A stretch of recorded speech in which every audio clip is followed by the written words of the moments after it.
السلام عليكم ورحمة الله وبركاته. إن الحمد لله نحمده ونستعينه ونستهديه ونستغفره ونعوذ بالله من شرور أنفسنا ومن سيئات أعمالنا. من يهده الله فلا مضل له ومن يضلله فلا هادي له. أشهد أن لا إله إلا الله وحده لا شريك له وأشهد أن محمدا عبده ورسوله. يا أيها الذين آمنوا اتقوا الله وقولوا قولا سديدا يصلح لكم أعمالكم ويغفر لكم ذنوبكم ومن يطع الله ورسوله فقد فاز فوزا عظيما. الحمد لله الذي بنعمته تتم الصالحات. ربنا آتنا من لدنك رحمة وهيئ لنا من أمرنا رشدا. اللهم آت نفسي تقواها وزكيها وأنت خير من زكاها أنت وليها ومولاها. Alhamdulillah, syukur pada Allah Azza wa Jalla kerana dengan rahmat dan juga limpah kurnia yang Allah Ta'ala berikan dapat kita bersama-sama pada malam ni. Dan insya-Allah sambungan kita daripada risalah I'tiqad Al-Imam Asy-Syafi'i karangan Syekh Al-Hakkari rahimahullahu taala. Sambungan kita pada malam ni ialah pada muka surat 118 dan juga muka surat 119 dalam bab yang baru, iaitu babun fi madhihil hadits wa ahlahu. Pujian Imam Asy-Syafi'i terhadap hadis dan juga ahli hadis, iaitu para ulama hadis secara keseluruhannya. Jadi kita tengok apa yang disebutkan oleh penulis rahimahullahu taala. Qala al-musannif rahimahullahu taala, akhbarana Abu al-Qasim al-Husain bin Ahmad bin Ishaq bi Saghri Amidi hamaha Allah. قال أخبرنا أبو عبد الله محمد بن إسحاق بن يحيى بن منده الحافظ قال أخبرنا محمد بن يعقوب بن يوسف الأصم قال سمعت الربيع بن سليمان يقول سمعت محمد بن إدريس الشافعي رحمه الله يقول طلب الحديث أفضل من صلاة النافلة. Jadi itu matan yang awal berkenaan dengan bab kita ni, iaitu bab pujian Imam Syafi'i terhadap hadis dan juga ahli hadis. Terjemahan dia muka surat 118. Al-Hakkari berkata, Abul Qasim Al-Husain bin Ahmad bin Ishaq telah menghabarkan kepada kami di kubu Amid, semoga Allah melindunginya. Amid ni ialah satu tempat di Iraq, dan waktu periwayatan matan ni ialah waktu dalam situasi perang. Sebab itulah ada doa supaya diberikan keamanan. Hamah Allah maksudnya supaya Allah Ta'ala melindungi dan memberikan keamanan. Maknanya yang meriwayatkan matan ini ataupun yang meriwayatkan nukilan Imam Asy-Syafi'i ini, iaitu Abul Qasim Husain bin Ahmad bin Ishaq bi Saghri Amid, berada di satu kubu yang bernama Amid. Amid ni satu kawasan di Iraq. Saya tak pasti sama ada Kufah ataupun di Baghdad hari ini. Cuma ianya ialah satu tempat yang ada di Iraq hari ini. Hamah Allah, moga Allah Ta'ala memberikan keamanan dan perlindungan. Dan sebenarnya hakikatnya lah, negara Iraq ni bukanlah negara yang aman sampai ke sekarang pun. Walaupun ada wilayah-wilayah yang aman seperti Baghdad, tapi ada wilayah-wilayah yang bergolak seperti Fallujah. Ini antara kawasan-kawasan yang bergolak. Dan sampai ke hari ini pun sebahagian mereka ahli ilmu yang meriwayatkan hadis dalam keadaan suasana perang. Dalam keadaan suasana perang. Ada satu orang tokoh yang masih hidup zaman kita ni, Dr. Mahir Yasin Al-Fahl hafizahullah ta'ala. Waktu dia datang membentangkan kertas kerja di USIM tahun 2015 ataupun 16, saya tak pasti. Dia ni seorang pensyarah dan juga seorang musnid, maknanya satu orang yang banyak sanad di Iraq, digelar sebagai Syekhul Hadis. Dan dia mengajar di Universiti Ambar, Jamiah Ambar di Baghdad. Dia kata kami meriwayatkan hadis dalam keadaan peluru lalu di dalam dewan kuliah. Itu suasana yang biasa di Iraq. Waktu tu berlaku pertembungan antara ISIS dan masuk beberapa kuasa besar dunia sama ada Amerika Syarikat dan juga Rusia pada waktu tu. Okey. Cumanya dia berterusan, keadaan seperti ini dia berterusan sampai ke zaman sekarang. Okey.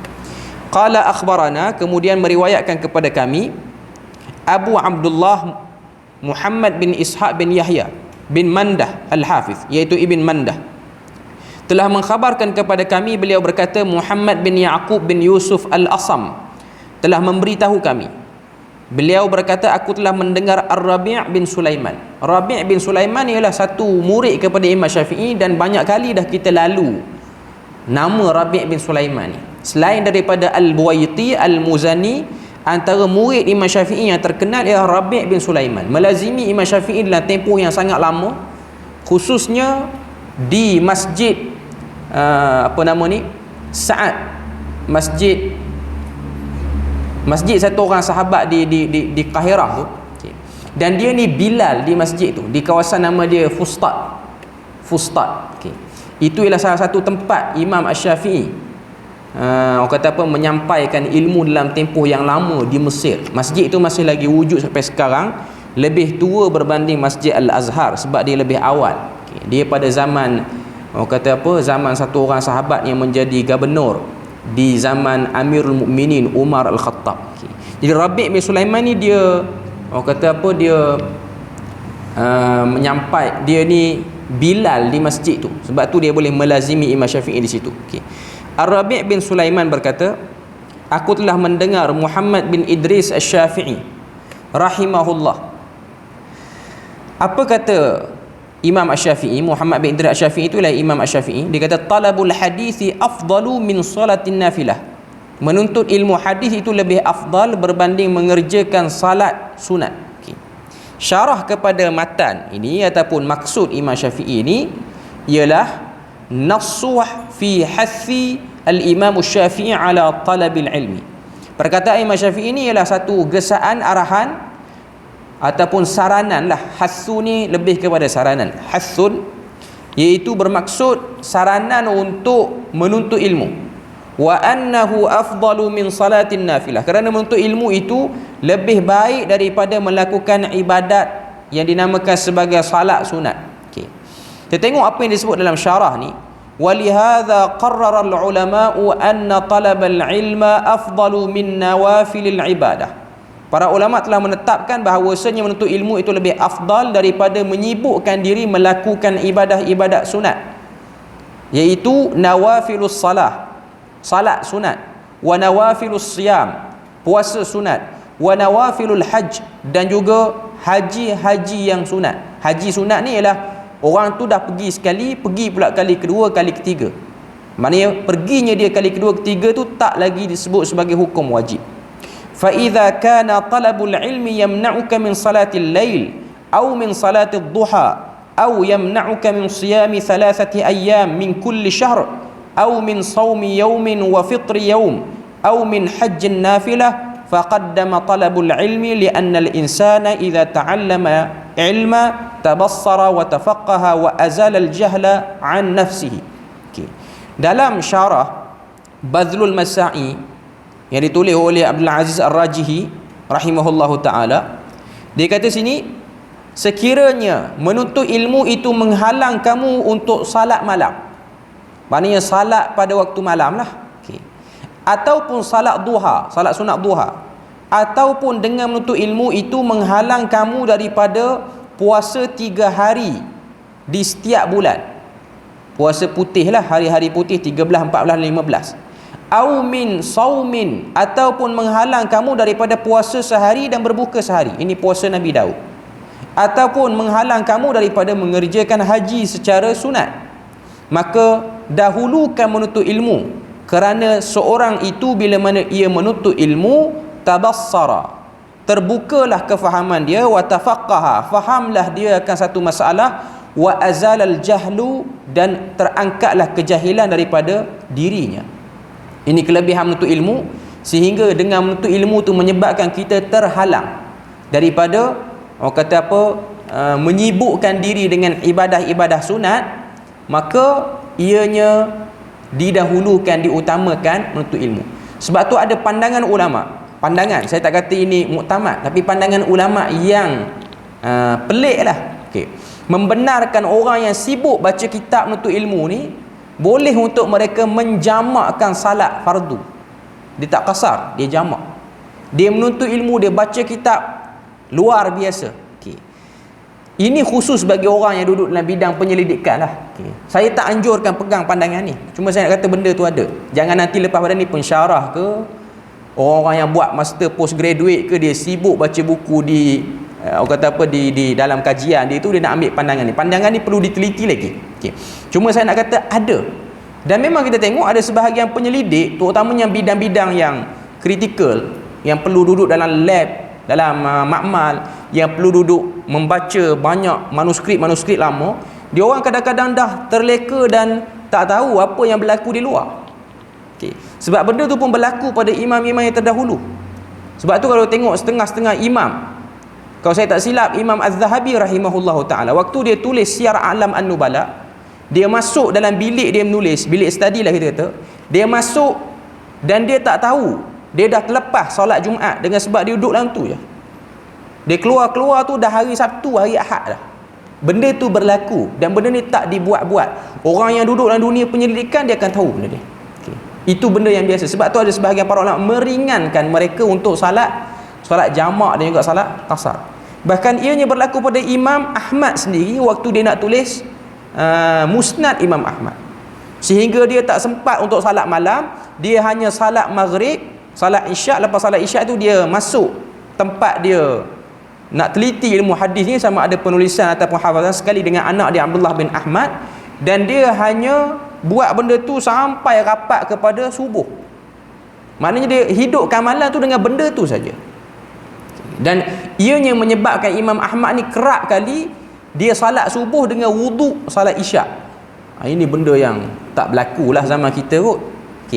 Dia salat subuh pagi tu dengan wuduk salat isyak, sebab semalaman tak tidur, sibuk dengan tahqiq, tadqiq, semua duk buat. Tahqiq ni maknanya meneliti hadis Nabi, nak susun, nak letak ke dalam ni, nak buat keluar balik ke. Sebab kitab Musnad Imam Ahmad itu mengalami kemaskini lebih pada 20 kali. Sama macam Muwatta Imam Malik, lebih pada 40 kali. Maknanya anak murid dia cek, tengok, ada. Sebab Musnad Ahmad bin Hanbal ni antara kitab hadis yang terbesar. 20,000 hadis lebih ada dalam kitab tu. Maknanya kitab tu kalau kita bawa di sini, meja ni akan penuh dengan kitab tu. Hanya kitab yang ditulis oleh Imam Ahmad bin Hanbal, kita boleh bayang, tahun 200 Hijrah, dia wafat 241. 230, 231, 32 sampailah 241 ni, fasa dia dah dibebaskan daripada tekanan oleh pemerintah pada waktu tu, dan pada waktu tu dia sibuk dengan buat ibadah juga, tapi dia sibuk baiki balik tulisan dia, iaitu musnad dia, kitab musnad beliau. Jadi dalam perbahasan kita ni nak sebut orang yang melebihkan ilmu sehingga dia tak sempat buat ibadah sunat maksudnya, maka itu lebih afdal padanya. Thumma yuzilul jahla an ghairihi. Kemudian orang yang macam ni, dia bukan hanya angkat kejahilan untuk diri dia, dia angkat kejahilan juga untuk orang lain. Fanafa'ahu mu'tadiyun muta'addiyun bi khilafi nawafilus salah. Maka telah mendapat manfaat dia secara tiba-tiba berbanding dengan buat salat sunat. Salat sunat tu bagus, dah dapat manfaat untuk diri sendiri, dapat pahala. Tapi sibuk dengan ilmu itu lebih lagi. Fanafa'aha khasun bika qasirun alaika. Amma talabul ilmi fanafa'ahu laka wa li ghairiha. Orang yang buat ibadah salat malam, puasa, dia hanya dapat manfaat untuk diri dia sendiri. Tapi kalau orang yang menuntut ilmu, dia dapat manfaat untuk diri dia dan juga untuk orang lain. Wal qa'idatu 'inda ahlul ilmi annama kana nafa'ahu muta'addiyun fa huwa muqaddamun 'ala ma nafa'ahu qasirun. Orang-orang yang buat satu benda, manfaat dia bukan hanya pada diri dia, tapi untuk orang lain lebih diutamakan berbanding orang yang buat satu benda, manfaat dia untuk diri dia seorang. Dengan kaedah inilah yang digunakan oleh para ulama, sehingga Imam Asy-Syafi'i rahimahullah ta'ala disebut dalam matan kita ni, muka surat 119, talabul hadithi afdalu min salatin nafilah.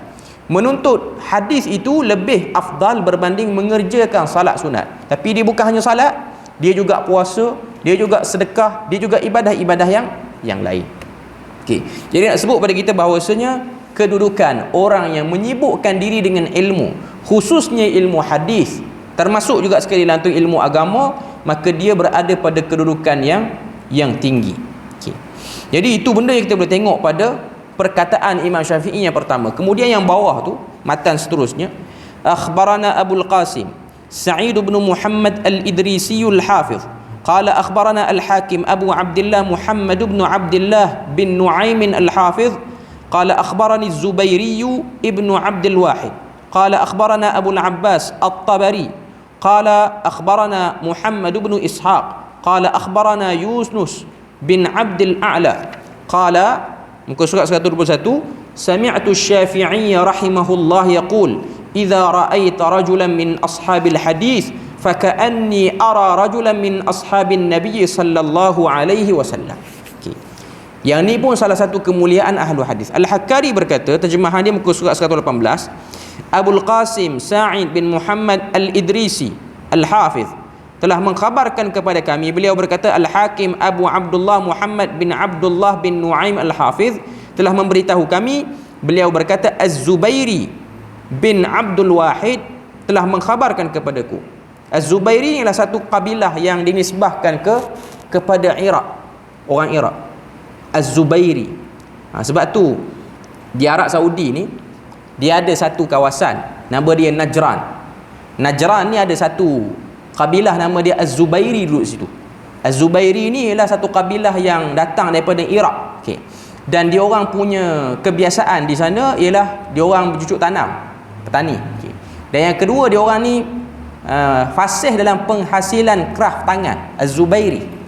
Sebab tu slipper Arab Saudi dia macam kita lah, kita orang Melayu capal Melayu lama tu lah. Okey. Di sana dia ada Na'al Zubairi nama dia. Satu, tuan-tuan boleh Google tengok capal orang Arab. Orang muda sekarang tak pakai dah capal tu. Sama dengan kita orang Melayu, capal yang ada tumit tinggi tu. Okey. Cuma yang di sana dia panggil Na'al Zubairi yang dibuat oleh kabilah Zubairi. Bila kita tengok Zubairi dinisbah kepada Iraq. Memang Al-Hakkari yang riwayat matan ni pun daripada orang Iraq lah. Berkata Az-Zubairi bin Abdul Wahid telah mengkhabarkan kepadaku. Beliau berkata Abul Abbas At-Tabari telah memberitahu kami. Beliau berkata Muhammad bin Ishaq telah memberitahu kami. Beliau berkata Yunus bin Abdul A'la telah memberitahu kami. Beliau berkata, muka surat 120, aku telah mendengar Asy-Syafi'i, semoga Allah merahmati beliau, berkata, apabila aku melihat salah seorang daripada ahli hadis, seolah-olah aku sedang melihat salah seorang daripada sahabat Nabi. Ini ialah kemuliaan ahli hadis. Okey. Apa maksud nas ni? Dalam syarah dia sebut, hadzal nas 'anil Imam Asy-Syafi'i fihi ta'zimun li ahli al-hadis wa tabjidun lahum. Pada nas ini, pada perkataan Imam Syafi'i ini, iaitu perkataan yang dia kata idza ra'aitu, bila mana aku melihat rajulan, satu orang daripada ashabil hadis, fa ka'anni ara rajulan min ashabin nabi, seperti mana aku melihat satu orang daripada sahabat Nabi.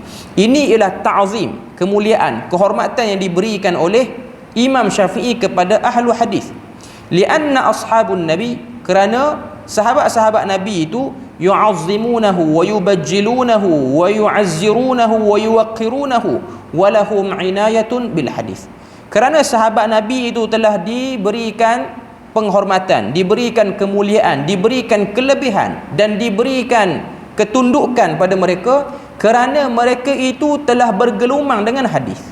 Sebab tu ahlu hadis, kata Imam Syafi'i, seperti sahabat Nabi. Dia bukan sahabat Nabi, tapi dia seperti sahabat Nabi, kedudukan dia. Fanaqilu hadis Rasulillah, mereka telah menakalkan perkataan Nabi. Waballighuhun nas, dan menyampaikannya kepada manusia. Wajahidu ma'a Rasulillah, dan telah berjihad, bersungguh-sungguh bersama dengan Rasulullah. Wa nashiru dinillah, dan telah menyebarkan agama Allah Azza wa Jalla. Fakadzalika ashabul hadis ala athar as-sahabah. Demikianlah ahli hadis, orang-orang yang sibuk dengan hadis, ulama hadis, mereka itu membawa kesan daripada perbuatan para sahabat. Fa inna ashabul hadis yu'azzimuna hadis Rasulillah, kerana ashabul hadis, Ulama hadis itu membesarkan hadis Nabi. Wa ya'maluna bi hadis, mereka mengamalkan hadis. Wa yanshurunahu, dan menyebarkan hadis. Kama kana sahabah, seperti mana para sahabat mereka menyebarkan hadis itu. Jadi kedudukan ahli hadis ini ialah kedudukan yang sangat tinggi, diberikan oleh Al-Imam Asy-Syafi'i. Seterusnya, matan seterusnya kita tengok yang bawah tu, wa akhbarana, muka surat 121, wa akhbarana Sa'id bin Muhammad Al-Idrisi qala akhbarana Muhammad bin Abdul Hakim, Muhammad bin Abdullah Al-Hakim qala sami'tu Abul Abbas Al-Asam yaqul sami'tu Rabi' bin Sulaiman yaqul sami'tu Asy-Syafi'iyya wa qad rawa hadithan faqala lahu rajulun ta'khudhu bihadha ya Aba Abdullah faqala idza rawaitu hadithan sahihan an Rasulillah sallallahu alaihi wasallam falam akhudh bihi fa ushhidukum anna aqli qad zahaba. Okey. Ini antara kata-kata Imam Syafi'i yang paling besar dalam bab mentazimkan hadis tu. Al-Hakkari berkata, muka surat 120, Sa'id bin Muhammad Al-Idrisi telah mengkhabarkan kepada kami. Beliau berkata, Muhammad bin Abdul Hakim bin Abdullah Al-Hakim telah mengkhabarkan kepada kami. Beliau berkata, aku telah mendengar Abu Abbas Al-Asam berkata, aku telah mendengar Ar-Rabi' bin Sulaiman berkata, aku telah mendengar Muhammad bin Idris Asy-Syafi'i meriwayatkan sebuah hadis. Lalu berkata seseorang kepada beliau, engkau menerima hadis ini wahai Abu Abdullah? Jawab Asy-Syafi'i, apabila aku meriwayatkan sebuah hadis yang sahih daripada Rasulullah lalu aku tidak menerimanya, maka aku persaksikan kalian akan akalku telah hilang. Okay. Kata-kata Imam Syafi'i nak kata apa? Kalau kamu tengok aku, orang beri pada aku hadis, aku tak terima hadis tu, bersaksilah bahawasanya aku pada waktu tu telah pun hilang akal. Okay. Maksudnya Imam Syafi'i dia nak sebut pendirian dia, stand dia. Bila mana ada hadis, hadis tu dibuktikan memang betul datang pada Nabi dengan sanad-sanad yang elok, dengan sanad-sanad yang baik, penilaian yang sangat teliti, kalau tak terima amalan saranan yang adalah hadis tu, fa ushhidukum, aku menyaksikan kepada kamu semua, anna aqli qad zahaba, akalku sudah pun hilang. Okay. Kita tengok syarah ni apa yang disebut. Dia kata fihi ta'zimul lil hadis aidan, padanya terdapat penghormatan pada hadis. Fala yumkinu an yakuna syu'uri kamilan, yani la budda an yakuna 'indi khalal, wa hadha fihi dalilun anna man taraka al hadithu fa innahu laysa bimutawazin. Dalam syarah yang disebut oleh Ar-Rajhi ni, dia tajam sikit. Dia kata apa? Dia kata, aku merasakan saat Imam Asy-Syafi'i menyebut perkataan ini. Okay. Dia kata waktu Imam Syafi'i kata, kalau kamu lihat aku diberikan hadis, aku tolak hadis tu, maknanya aku dah gila. Kata yang syarahkan matan dia ni, aku dapat merasakan apa yang ingin dimaksudkan oleh Imam Asy-Syafi'i, bahawasanya tidak boleh ada rasa khalal. Khalal ni maksudnya ada rasa ghalak dengan hadis Nabi, tak boleh. Wa hadza fihi dalilun, dan ini juga ialah satu petunjuk orang yang meninggalkan hadis ialah orang yang tak balance akal dia. Maknanya orang yang ada problem lah. Okay. Dan benda tu berlaku zaman kita sekarang. Bila mana dihadapkan hadis, ditolak hadis itu. Bila mana diceritakan ini hadis daripada Nabi, tapi tidak merasa ta'zimul hadis, bahkan lebih malang dita'zimkan kata tokoh-tokoh tertentu sahaja, yang mana tokoh tu jauh nak setara dengan Nabi, dan memang tak ada manusia yang setara dengan Nabi.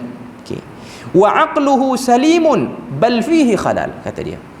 Akalnya sihat, tapi ada something pada akal dia. Walau kana aqluhu saliman wa tafkiruhu sahihan lamma taraka al-hadith, wa lihadha fa innal 'asi fi aqlihi khalalun bisababil jahl. Satu orang yang akal dia elok, berfikir pada bab lain elok, tapi sampai dekat hadis Nabi dia jam, dia tak boleh terima. Itulah akal satu orang yang suka melakukan kejahatan. Ini yang disebut dalam syarah. Satu orang yang kuat maksiat, dia punya luaran okey, pemikiran dia okey, tapi sampai dekat tempat maksiat yang dia suka buat tu, dia buat juga. Walaupun dia tahu benda tu tak betul. Jadi dia nak samakan antara orang yang suka maksiat dengan orang yang membelakangkan hadis itu, ialah satu taraf, iaitu mereka ialah berada pada satu cara fikir yang sama, walaupun nampak macam berbeza. Walihadza qala ba'dul ulama, Oleh yang demikian telah berkata sebahagian para ulama dalam tafsir At-Tabari disebut, maknanya Imam At-Tabari nukilkan kata-kata ni, dia kata man asallah fahuwa jahil, barang siapa yang menderhakai Allah Azza wa Jalla maka dia jahil.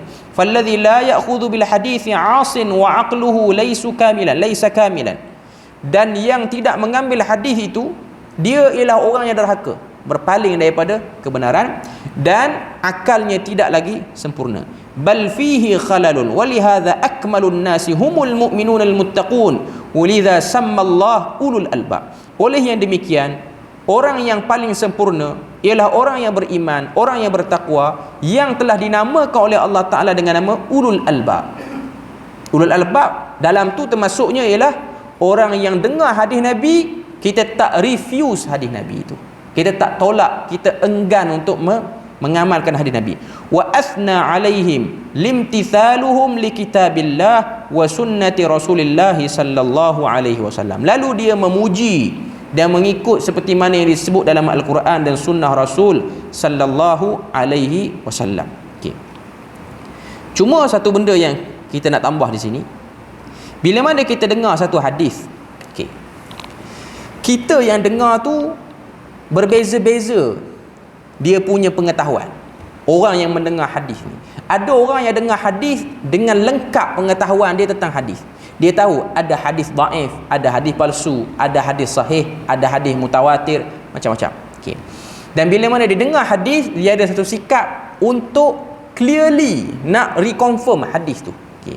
Beza dengan setengah golongan lagi, bila mana dengar hadis, dia hanya tengok ataupun dia baca. Mungkin orang sebar kat WhatsApp apa semua, okey, al-hadis. Tu je yang dia tengok. Orang buat kurungan, kata-kata indah duk buat orang kata apa? Pengikat kata apa semua, ujung tu al-hadis. Okey. Yang dimaksudkan dengan dengar satu hadis dan terus terima tu ialah terima dengan kefahaman, dengan ilmu yang lengkap. Bukan terima sembrono macam tu je. Hadis palsu pun terima. Okey, dia tak termasuk dalam tu. Okey. Sebab tu yang disebutkan sini ialah lebih kepada orang-orang yang menjadi rujukan orang. Sebab Imam Syafi'i dia sedang meletakkan diri dia sebagai satu orang, dia pada waktu dia sebut perkataan ni dia ialah pakar rujuk. Dan dia kata kepada orang yang tanya pada dia, wahai imam, kamu terima tak hadis ni? Imam Syafi'i kata, macam mana aku tak terima sedangkan itu hadis? Okey. Maknanya Imam Syafi'i bukan satu orang yang sembrono, dia terima. Sebab tu Imam Syafi'i ni dia ada musnad dia sendiri, tapi tak banyaklah hadis tu. Imam Syafi'i ni dia ada tulis kitab hadis dia, nama dia Musnad Al-Imam Asy-Syafi'i, 2 jilid kitab tu. Okey. Cuma nak sebut pada kita bahawasanya dia taklah sebanyak perhatian Imam Ahmad bin Hanbal muridnya. Okey. Cuma nak kata para imam mazhab, imam yang 4, mereka menerima hadis-hadis Nabi. Cuma mereka ada kaedah untuk menimbang tara hadis tu lalu mengeluarkan pandangan fiqh yang kita sebut sebagai ijtihad. Dan ilmu yang digunakan untuk menimbang tu ialah ilmu usul fiqh. Sebelum nak timbang tu dia orang dah ada ilmu hadis, usul hadis semua dah ada. Okey. Jadi kita kena faham dan dengan elok-elok supaya kita terima hadis Nabi tu tidaklah bersifat literal semata-mata. Ada orang dia terima hadis Nabi tapi dia terima literal. Dia terima secara terjemahan. Dia tak faham apa maksud. Sebab setiap hadis ni dia ada sabab urutnya yang perlu diberi perhatian juga. Contoh, hadis Nabi larang kita buat saf bila mana dipisahkan dengan tiang. Apa sebab Nabi larang buat saf yang mana saf terputus dengan tiang? Macam masjid kita ni ada 2 tiang ni. Okay. Tapi tiang tu tak ada saf pun. Okay. Sebab apa tak dibuat saf? Sebab tiang pada zaman Nabi dan masjid di zaman Nabi tidak sama dengan masjid di zaman kita. Tiang masjid zaman Nabi ni kalau kita pegang sikit, runtuh, roboh habislah masjid tu. Sebab tu larangan tu dibuat. Jangan buat saf. Tiang masjid kita ni terajang pun kaki kita yang patah. Okay. Itu fahmul hadis, fiqhul hadis dipanggil. Memahami hadis dengan lebih clear. Sebab apa Nabi sebut benda tu? Okay. Sama juga dengan hadis Nabi kata, tidak berjaya satu kaum yang menjadikan perempuan sebagai ketuanya. Okay. Apa konteks hadis tu? Okay. Ada sebahagian ulama dia faham, hadis ni larangan orang perempuan pegang apa-apa jawatan yang tinggi. Maknanya orang perempuan jadi guru besar, pengetua, rektor universiti, dia termasuk dalam perbuatan yang haram kalau pakai secara literal hadis tu. Okay. Tapi maksud hadis tu, apa dia maksud dia? Nabi sebut kepada Parsi, kerajaan Parsi. Waktu tu orang beritahu kepada Nabi, ya Rasulullah, Parsi sekarang ni maharaja dia dah mati. Sekarang dia orang tak nak lantik anak, dia orang nak lantik isteri jadi kerajaan tertinggi dia. Nabi kata tak akan berjaya. Tak akan berjaya tu maknanya dia akan jatuh. Dan kita tengok kejatuhan Parsi bila zaman Umar Al-Khattab. Jatuh jugalah dah sekali. Sebab dalam Al-Quran kita akan tengok ada cerita orang perempuan pegang kerajaan, tampuk kerajaan yang tertinggi, tapi dia okey, dia adil. Siapa dia? Bilqis. Pada zaman kerajaan Sulaiman, Nabi Sulaiman. Dia pemerintah kepada kerajaan Sabak. Paling adil pada waktu tu. Perempuan yang memerintah. Dia adil. Sebab tu isu ni dia khilaf. Saya tak kata pandangan yang kata haram tu tak betul. Memang kita kena tahu hadis ni ada dua pandangan. Ada sebahagian ulama kata tak boleh. Tak boleh. Maknanya dia nak bertanding jadi adun ke, dia nak bertanding jadi ahli parlimen ke, dia nak jadi Perdana Menteri ke, benda tu tak boleh. Ada yang kata macam tu. Ada yang kata dia boleh dengan syarat tidak ada lelaki yang boleh buat benda tu, baru dia boleh. Kalau tak ada, habis dah lelaki. Yang ni lebih, orang kata apa, lebih macam nak jaga banyak isu lah. Ada yang kata tak, hadis tu hanya merujuk kepada Parsi, tidak sekarang. Dan kita di Perlis ni pun kita tengok banyak tampuk-tampuk jabatan kerajaan ni dipegang oleh perempuan. Ketua Polis Negeri perempuan, pengarah JPJ pun perempuan. Jadi adakah itu satu benda yang salah dan haram? Tak. Melihat kepada realiti. Melihat kepada realiti. Kebolehan dia untuk mengawal kedudukan itu. Okay. Jadi hadis itu perlu difahami dengan banyak angle. Dan yang faham angle tu ialah orang yang belajar lah. Okay. Sebab tu orang yang semangat, dia baca perkataan-perkataan ni, dia kira nak ikut hadis by literal sahaja. Tu yang jadi macam tu. Tu yang jadi keadaan dia berbeza. Sebab tu kau tengok, saya nak bagi contoh pada tuan-tuan lagi. Okey. Salim Maula Abi Huzaifah. Okey. Abu Huzaifah ni ialah satu orang sahabat Nabi. Salim tu ialah tuan dia. Abu Huzaifah tu hamba. Okey. Dia ada satu isu, Okey. Abu Huzaifah ni dia rapat dengan tuan dia, Salim. Dia dah tak jadi hamba dah. Okey. Maknanya Salim ni dah lepaskan dia. Dia sahabat Nabi, dia salah seorang, orang kata apa? Qurra. Salim tu sendiri. Silap saya sebut tadi Abu Huzaifah hamba kan. Yang jadi hamba tu ialah Salim. Abu Huzaifah tu tuan dia. Okay. Jadi Abu Huzaifah ni dah bebaskan dia. Dia pun dah jadi hamba. Tak jadi hamba, jadi orang merdeka. Okay. Jadi waktu dia dah tak jadi hamba, dia masih lagi rapat dengan bekas tuan hamba dia ni. Okay. Dan dia pada waktu tu usia sekitar 18, 19, 20-an barulah. Okay. Dia selalu datang rumah tuan dia. Jadi sebab dia dah merdeka, status dia tak sama. Kalau dia hamba, dia masuk dalam rumah, isteri kepada tuan dia tu tak tutup aurat, tak ada apa. Okey. Dia okey sebab dia berstatus hamba. Sebab hamba ni dia tak ada hak aurat dengan kita. Sebab dia hamba. Okey. Sekarang ni Salim dah dibebaskan. Okey. Jadi isteri kepada Abu Huzaifah tu dia rasa tak senang dengan sebab Salim ni duk selalu masuk rumah dia. Dia tanya pada Rasulullah, "Ya Rasulullah, macam mana nak buat pada Salim ni? Nak bagi dia ni kalau dia, sebab dia kerap berada di rumah Abu Huzaifah. Macam mana nak bagi ni?" Okay. Nabi pun kata, susukan Salim itu dengan 5 kali susuan. Umur 18 tu. Tuan-tuan dengar hadis ni kacau. Okay. Umur 18 nak jadi bagi anak susuan ni. Umur 18 dia umur anak susuan. Okay. Maknanya nak bagi orang tu berstatus anak susuan, bagi dia minum susu 5 kali kenyang walaupun usia dia dah melebihi usia baligh. Itu kes Salim. Okey. Hadis tu hanya untuk Salim saja. Tak boleh pakai untuk kita. Pakai untuk kita, kawan pejabat pun boleh jadi ibu susuan kita.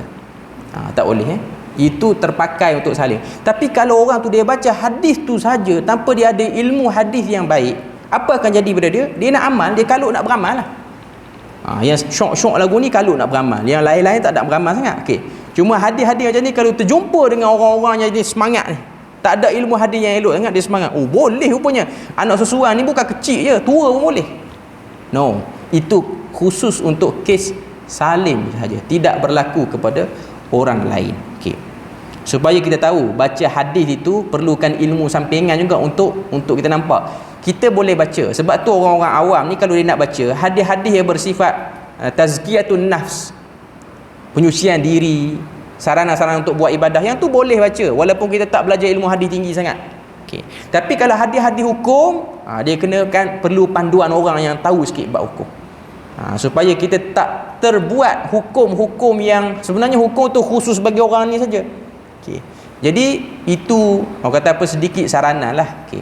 Kita boleh baca hadis, tapi dalam masa yang sama cubalah upgrade diri untuk belajar juga ilmu usul hadis, ilmu usul fiqh, supaya kita taklah terjerumus dalam buat benda-benda yang secara literal sahaja. Sebab literal ni pun dia agak bahaya jugalah. Okey. Seterusnya muka surat 123. Okey. Akhbarana Syekh Abu Abdurrahman As-Sulami ijazatan. Qala akhbarana Ali bin Muhammad bin Umar Al-Faqih bir-Ray. Qala akhbarana Abdurrahman bin Abi Hatim Ar-Razi. Qala akhbarani Abdullah bin Ahmad bin Hanbal fima kataba bihi ilayya. Qala sami'tu abi rahimahullah yaqul kana asy-Syafi'i rahimahullah idza thabata 'indahu al-khabaru qalladahu wa khairu khaslatin kanat fihi annahu lam yashtahi al-kalam innama himmatuhu al-fiqh. Okey. Al-Hakkari berkata muka surat 122. Okey. Asy-Syaikh Abu Abdurrahman As-Sulami telah mengkhabarkan kepada kami secara ijazah. Maknanya dia dalam satu majlis yang periwayatan lah. Beliau berkata Ali bin Muhammad bin Umar Al-Faqih telah memberitahu kami di Rai. Rai ni kebanyakan para ulama menyebutkan di satu kawasan, nama dia di satu kawasan di negara Somalia, Rai. Sebab tu ulama-ulama yang dinisbahkan kepada Ar-Razi ni dia banyaklah dalam Mu'jam Buldan dia sebut Sumal. Itu ialah negara Somalia lah hari ni. Okey. Ar-Rai. Okey. Dan kawasan tu dia dekat dengan sungai. Sebab Ar-Rai ni makna dia ialah suatu benda yang mengalir. Maknanya ada mata air. Sebab negara Afrika ni dia tak banyak air. Sebab tu mungkin tempat tu dinamakan dengan Ar-Rai. Okey. Sebab tu kalau tengok dalam syurga, orang yang dalam hadis Nabi sebut orang yang berpuasa dia akan dapat masuk syurga melalui pintu Ar-Rayyan. Rayyan ni ialah maksudnya sesuatu yang mengalir. Okay. Sebab orang yang berpuasa yang paling dia terasa ialah dahaga, lapar kurang. Okay. Jadi itu antara kemuliaan bagi orang yang berpuasa. Okay. Kemudian kita tengok apa yang disebut. Qala amba'ana Abdurrahman bin Abi Hatim Ar-Razi. Telah memberitahu kepada kami Abdurrahman bin Abi Hatim Ar-Razi. Okay. Abdurrahman bin Abi Hatim Ar-Razi ni ialah salah seorang jago dalam ilmu hadis, anak kepada Abi Hatim. Abu Hatim ni nama dia sama dengan Imam Syafi'i, Muhammad bin Idris juga. Jadi ada dua orang, Muhammad bin Idris Asy-Syafi'i, satu lagi Muhammad bin Idris Ar-Razi. Dua-dua nama sama. Okey. Telah mengkhabarkan kepada kami Abdurrahman bin Abi Hatim, iaitu Ibn Abi Hatim. Beliau berkata Abdullah bin Ahmad bin Hanbal, iaitu anak kepada Imam Ahmad bin Hanbal, telah mengkhabarkan menerusi surat yang diutuskan beliau kepadaku. Beliau berkata aku telah mendengar ayahku. Ini Abdullah bin Ahmad bin Hanbal. Semoga Allah merahmati beliau, iaitu Imam Ahmad. Dahulu apabila sabit sesuatu khabar, hadis atau asar kepada Asy-Syafi'i, beliau terus bertaklid kepadanya. Maknanya Imam Syafi'i ni kalau ada dengar satu berita hadis Nabi, tengok perkataan yang diguna tu, idza sabata indahul khabar. Jika telah sabit di sisinya satu berita, maknanya ada ilmu yang digunakan sebagai alat untuk mengetahui khabar itu, hadis itu betul ataupun tidak. Okay. Jadi disebut dengan ilmu rijal, ataupun dengan lebih umum disebut sebagai ilmu riwayat. Ilmu riwayat ni nak kaji pembawa berita ni, pembawa berita ni, pembawa berita ni. Dan ilmu riwayat ini ataupun ilmu rijal ini ialah satu ilmu yang sangat sistematik yang ada dalam turas, warisan ilmu orang Islam. Ilmu jaga orang yang bercakap betul ni, seorang demi seorang demi seorang demi seorang.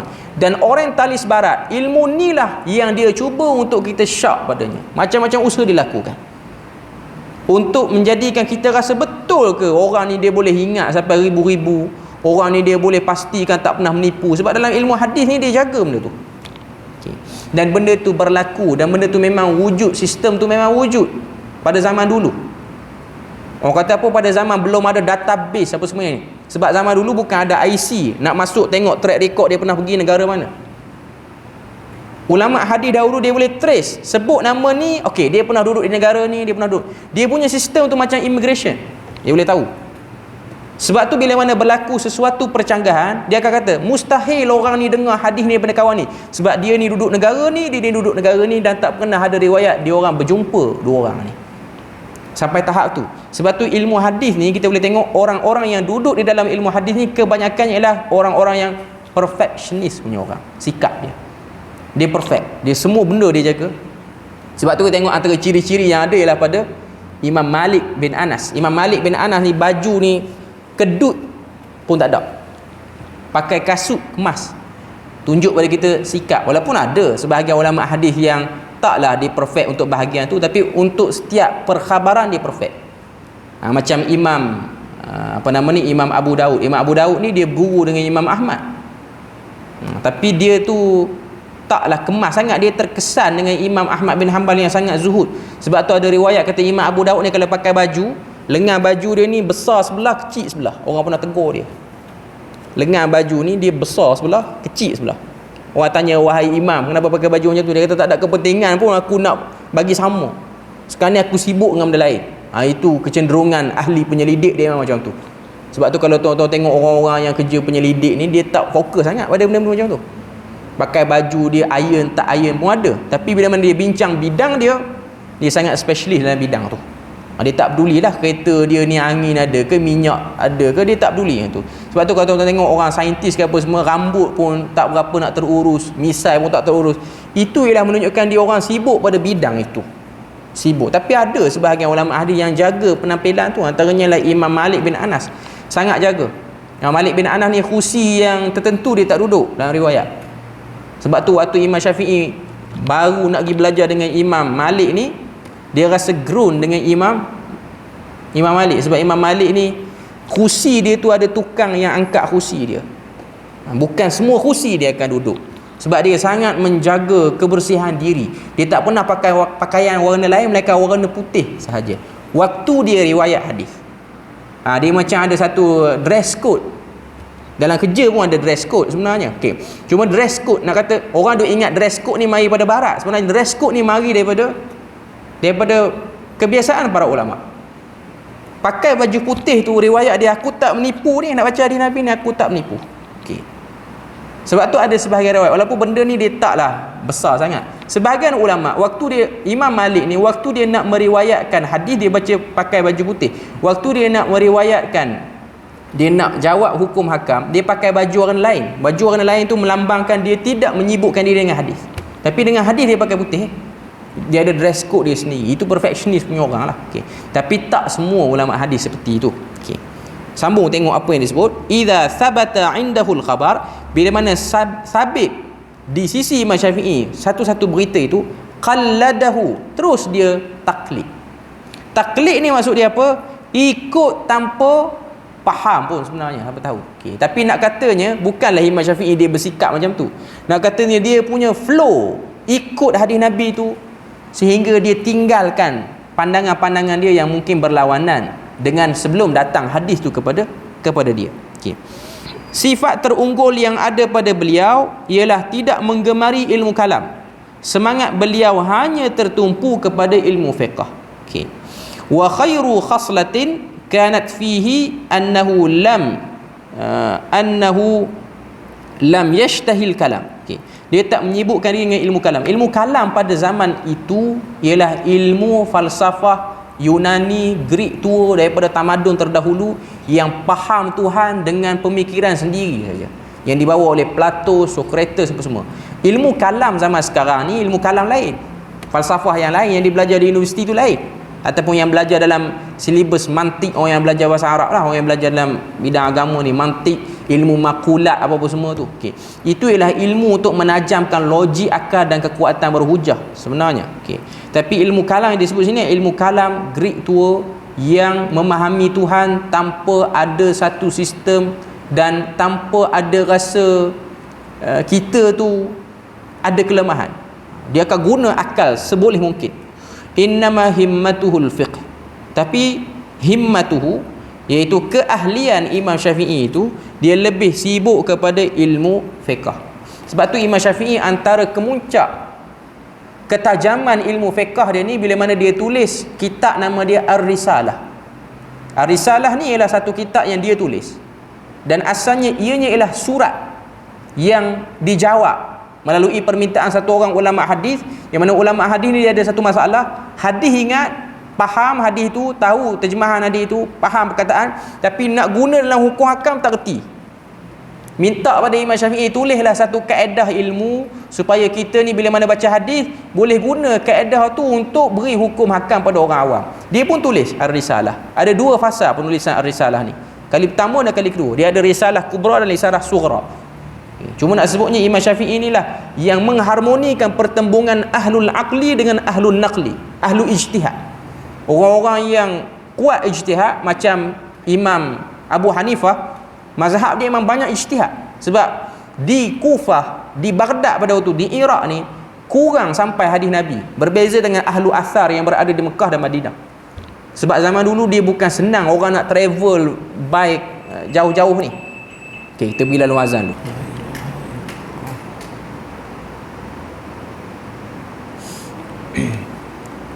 Okey. Jadi kita dah tengok tadi banyak kata-kata yang dinukilkan daripada murid Imam Syafi'i, daripada orang-orang para ulama sampai kepada Imam Al-Hakkari, tentang macam mana sikap Imam Syafi'i terhadap ilmu hadis dan juga ahli hadis, ta'zim dia kepada ahli hadis. Semua ni nak tunjuk pada kita tentang kelebihan orang menuntut ilmu, dan kelebihan ilmu yang banyak-banyak itu ialah ilmu menjaga hadis Nabi dan memahami hadis Nabi sallallahu alaihi wasallam. Jadi rasanya kita berpada situ je untuk kali ini. Moga Allah Ta'ala beri rahmat dan berkat. InsyaAllah kita akan sambung minggu depan sambungan daripada bab ni. Subhanakallahumma wa bihamdik, asyhadu an la ilaha illa anta wa astaghfiruka wa atubu ilaik. Wassalamualaikum warahmatullahi wabarakatuh.